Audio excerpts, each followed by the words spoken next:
Hello everyone. सर्वप्रथम श्री स्वामी समर्थ. मी अर्चना स्तुतीस मराठी कॉर्नरमध्ये आपल्या सगळ्यांचं पुन्हा एकदा मनापासून स्वागत करते आणि आपला जो विषय आहे त्या विषयाकडे वळते. असा एक अतिशय महत्त्वाचा विषय मी आज घेऊन आलेले आहे. सगळ्यांना माहीत आहे पितर पंधरवडा चालू झालेला आहे. या पितृपक्षात जेवढं शक्य होईल ते प्रत्येकजण करत असतं. काही लोकांना या गोष्टी काहीच माहीत नाही आहेत, तर काही लोकांना बऱ्याच अंशी गोष्टी माहीत झालेल्या आहेत. तरी देखील त्यांच्या हातून ते कार्य घडत नाही. तर यामागे कारण आहे तो म्हणजे पितृदोष. तर यामध्येच मी तुम्हाला असा एक जबरदस्त उपाय सांगणार आहे, ज्यातील तुम्हाला जो कोणता शक्य होईल तो तुम्ही करायचा आहे. आणि व्हिडिओ शेवटपर्यंत व्यवस्थित नीट लक्ष देऊन ऐका, कारण जे मी तुम्हाला सांगत आहे त्या सगळ्यासोबत आपण प्रत्येकजण रिलेट करत आहोत. सध्या त्या गोष्टींशी, त्या परिस्थितीशी मात करत आहोत. म्हणूनच मी जो सांगण्याचा प्रयत्न करते अगदी मनापासून, तो तुम्ही व्यवस्थित ऐकावा आणि जेवढं जास्त जमेल तेवढा तुम्ही हा व्हिडिओ शेअर करा. प्रत्येकापर्यंत, तुमच्या घरातल्या प्रत्येकापर्यंत हा व्हिडिओ पोहोचला पाहिजे, तुमच्या रिलेटिव्हजमध्ये. कारण यामध्ये जी गोष्ट मी सांगितलेली आहे, गोष्ट म्हणजे कथा मी नंतर सांगणार आहे तुम्हाला, पण जी उपाय म्हणून सांगितलेला आहे तर तो अत्यंत महत्त्वाचा आहे आणि याचं रिझल्ट हा 100% मिळतो. हो, 100%. तर बघूया. पितृपक्षामध्ये बघा, आपण सर्वच जण पितरांचे तर्पण करतो. आता प्रत्येकालाच माहिती झालेलं आहे तर्पण म्हणजे काय. तरी पण मी सांगते की आपण पाणी आणि तिळमिश्रित जल आपल्या हातावरून अंगठ्यामार्फत खाली सोडतो. जमिनीवरती ते पाणी आपण ओततो प्लेटीमध्ये घेऊन, तर्पण सोडून किंवा आपल्या कुंडीमध्ये. तर ते पितरांना जाते, त्यांची तहान भागते, त्याला तर्पण म्हटलं जातं. त्यांना जेवणाचे ताट वाढतो आपण, यामध्ये वेगवेगळे पदार्थ करतो. पण या सगळ्यांमध्ये मला सांगा तुम्ही, आपला कुठे ना कुठेतरी प्रत्येकाचाच स्वार्थ असतो, बरोबर? पण मग याशिवाय अजून पुढे जाऊन आपण काय करू शकतो आपल्या पूर्वजांसाठी, ज्यामुळे आपले पूर्वज आपल्यावरती सदा प्रसन्न राहतील, तृप्त राहतील आणि पितृदोष हा घरात कोणालाही लागणार नाही. असं वाटतं ना प्रत्येकाला. आपण आता बघतोय सर्रास प्रत्येकाच्या पत्रिकेमध्ये पितृदोष सांगितलेलाच आहे, पितृदोष लागलेलाच आहे. आता यामागे कारण आपल्या पूर्वजांनी जे काही पूर्वकर्म केलेलं आहे त्याचा देखील असू शकतो. पण ते काही आता आपण बदलू शकत नाही. आपल्या हातात जेवढं आहे ते आपण करू शकतो. म्हणूनच जेवढं आपल्याला शक्य आहे ते सगळं आपण करायचं आहे आपल्या ऐपतीप्रमाणे. जेव्हा आपला पितृदोष समूळ नष्ट होईल ना, त्या उलट आपल्याला पितृदोष न लागता आत्ता जी आपली परिस्थिती आहे, आपली आर्थिक कुवत आहे, आपली पात्रता आहे, त्यापेक्षा अजून जास्त चांगली आपली परिस्थिती ही निश्चितच होऊ शकते. हो, या पितृपक्षात केलेल्या उपायामुळे. तर तेच मी तुमच्याशी आज बोलणार आहे. पण आत्ता जे मी बोलले की आपली परिस्थिती, आर्थिक स्थिती चांगली होऊ शकते, याचा नेमका अर्थ काय? ते मी तुम्हाला एक उत्तम उदाहरण देऊन सांगते, म्हणजे सगळ्यांना कळेल की काय. समजा जर आता आपण जेमतेम खाण्यापुरतं कमवतोय, कटाकटी सामान वगैरे भरतोय, टू व्हीलरवरती फिरतोय, बरोबर? एक अतिसामान्य जीवन. तर या 15 दिवसात केलेल्या उपायांमुळे निश्चितच अशी काही चांगली वेळ येऊ लागते आपली, अशी वेळ येते की आपण मस्तपैकी खाऊन कपडे वरती घेऊ शकतो, चांगले पदार्थ वगैरे खाऊ शकतो, घरात चांगलं सामान भरू शकतो आणि एखादी अल्टो, मारुती, वॅगनॉर यांसारख्या निदान 5-6 लाखाच्या गाडीचा प्लॅनिंग करू शकतो आणि तो घेण्याचा देखील प्लॅनिंग झाल्यानंतर ती गाडी प्रत्यक्षात आपल्या दारात येते आणि ती गाडी घेऊन आपण त्यातून फिरू लागतो. आता ज्यांची परिस्थिती अशी आहे जी मी आत्ता सांगितली, एकदम ओके आहे, ठीक आहे, म्हणजे गाडी आहे, फोर व्हीलर त्यांच्याकडं कुठली ना कुठली तरी, त्यापेक्षा अजून जास्त थाटामाटात जीवन जगण्यासाठी, मस्तपैकी सोन्याचे दागदागिने घेण्यासाठी, या सगळ्या गोष्टी छोट्या फोर व्हीलरमधून फिरण्यापेक्षा एखादी मर्सडीज, थार किंवा मग रेंज रोव्हरसारख्या गाड्या घेण्यासारखी परिस्थिती आपली होऊ शकते, असा माझा सांगायचा उद्देश आहे.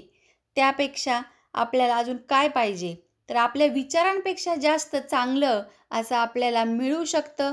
प्रयत्नांना आपल्या पूर्वजांच्या आशीर्वादाची जोड व याशिवाय आपल्या देवांची जी आपण उपासना करतो त्यांचा आशीर्वाद, या सगळ्यांचा जर आशीर्वाद आपल्यासोबत असेल तर कुणी कितीही आपल्याविषयी वाईट चिंतन करू देत, त्यांच्या बददुवांचा बेअसर होतो, असर होत नाही. मग आता मला हेच सांगायचं आहे तुम्हाला, ते मी तुम्हाला आता सांगणार आहे की नेमकं काय काय आपण करू शकतो. पण तत्पूर्वी तुम्ही आपल्या चॅनलवर जर नवीन असताल तर सबस्क्राईब केल्याशिवाय जाऊ नका. कारण आपल्या या परिवारामध्ये मी असेच साधे सोपे उपाय सांगत असते. सणवार व्रतवैकल्यांची माहिती, याशिवाय मला ज्या गोष्टींची जी माहिती आहे, नॉलेज आहे, ते तुमच्यासोबत मी शेअर करत असते. तर आता या उपायात आपण जे बघणार आहोत, सर्वप्रथम मी तुम्हाला सांगते की आपण जेव्हा पितरांची तृप्ती करतो, म्हणजे काय, की त्यांना अन्न, पाणी या गोष्टी देण्याशिवाय अजून काहीतरी एक्स्ट्रा करतो. कारण त्यांना जो होणारा त्रास आहे, आपल्या पूर्वजांना अनेक मोठमोठ्या दिव्यातून जावे लागते. अनेक असे टप्पे आहेत जे पार करत करत त्यांना त्यांच्या लोकापर्यंत पोहोचावे लागते. आता यामागे एक कथा आहे, एक गोष्ट आहे, ती मी तुम्हाला पुढच्या व्हिडिओमध्ये सांगते. कारण आता जर सांगितली तर व्हिडिओ बराच मोठा होईल. थोडीशी डिटेलमध्ये ती गोष्ट आहे गरुड पुराणातली, तर ती प्रत्येकाने ऐकावी यासाठी मी त्याचा वेगळा व्हिडिओ करणार आहे. जेव्हा पितरांच्या या प्रवासामध्ये आपण त्यांना छोट्या छोट्या गोष्टींची मदत करतो, तेव्हा त्यांचा पुढचा जो मार्ग आहे तो सुखकर होतो एकदम. काही वेळेत मार्गात येणाऱ्या ज्या अडचणी आहेत त्या नष्ट होतात आणि त्यांना गती प्राप्त होते.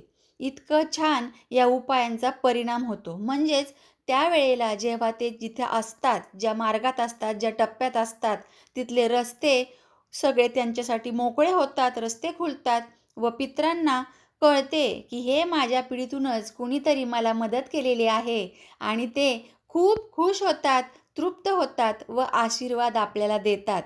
तिकडे त्यांचा मार्ग मोकळा होतो, तर इकडे आपली प्रगती सुरू होते. या 15 दिवसात मंगळवार, शनिवार अजिबात सोडायचं नाहीये. मी 5 ते 6 दान इथं सांगत आहे. त्यातील तुम्हाला जे जमेल ते तुम्ही करायचं आहे. जे शक्य आहे आपल्या आर्थिक परिस्थितीप्रमाणे ते करायला सुरुवात तरी करा.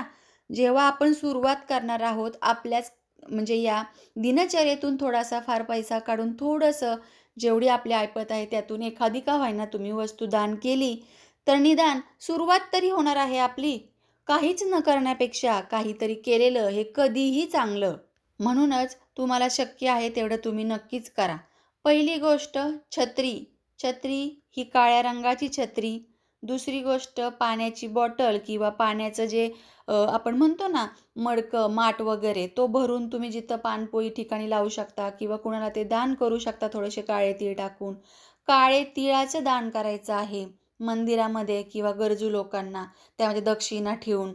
चप्पल ब्लॅक कलरचीच म्हणजे काळी चप्पल. सँडेल, बूट असं नाही, एक चप्पल किंवा असं सँडेल टाईप. तुम्ही ज्या वयाचे तुमचे पित्र किंवा पूर्वज होते त्यांच्याप्रमाणे तुम्ही ते दान करायचं आहे. सफेद वस्त्र तुम्ही 1.25 मीटर, मीटर असं घ्यायचं आहे. ते दान करू शकता. मंदिरामध्ये केलं तरी चालणार आहे. किंवा तुमच्याकडे कोण असे व्यक्ती असतील ज्यांना तुम्ही देऊ शकता, तर प्रत्येकाला तुम्ही तसं त्याप्रमाणे तुम्ही प्लॅनिंग करा. याशिवाय चादर किंवा आपण म्हणतो ना ब्लँकेट, रग जे मऊ ऊब देणारी असते, ती तुम्ही द्यायची आहे. त्यातला कोणताही, आता मी जे उपाय सांगितले यातला कोणताही एक तरी उपाय तुम्ही जरूर करा आणि बघा, आपण जे पण उपाय करतो त्याने निश्चितच आपल्या पिढीचा उद्धारच होणार आहे. आणि याशिवाय आज आपण हे सगळं करताना आपली मुलं बघत बघत मोठी होणार आहेत. त्यामुळे निश्चितच जेव्हा आपण या जगातून जाऊ तेव्हा आपल्याला त्या मार्गात गती मिळण्यासाठी आपले मुले देखील हे सगळं किंवा यापेक्षा अधिक पटीने जास्त चांगलं करतील आपल्यासाठी आणि कदाचित आपले सगळे मार्ग मोकळे होऊन आपल्याला मोक्ष प्राप्त होऊ शकतो.